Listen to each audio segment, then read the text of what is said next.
ମଧ୍ୟାହ୍ନରେ ଧୂଳି ଦଣ୍ଡ ତତଲା ଧୂଳିରେ ଗଡ଼ାଇ ପିଣ୍ଡ କଷ୍ଟକୁ ସହିବ କାମନାକାରୀର ଦାଣ୍ଡ।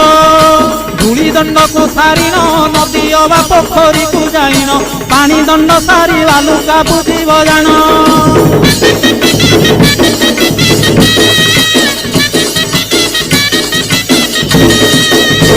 ଦାନ୍ତ କାଠି ନ ଘଷିବ ଆମ୍ବ ପତ୍ରେ ଦନ୍ତ ଶୁଦ୍ଧି କରିବ ଜଳ ଦଣ୍ଡ ପରେ ଅଗ୍ନି ଦଣ୍ଡକୁ କରିବ।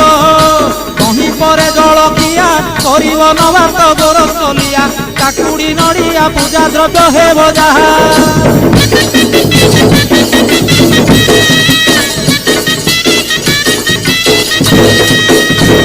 ଘରେ ଭୁକ୍ତାଙ୍କ ଘରଣୀ ସେ ରୂପେ ନିୟମ ମାନିବେ ପୁଣି ନିୟମ ଭାଙ୍ଗିଲେ ଦୋଷରେ ହେବେ କାରେଣୀ। ଭୁକ୍ତା ବିଭା ନହିଥିଲେ ମାତା କି ଭାଉଜ ପାଳିବେ ଭଲେ ସଂକଳ୍ପେ କାଟିବ ପାଳି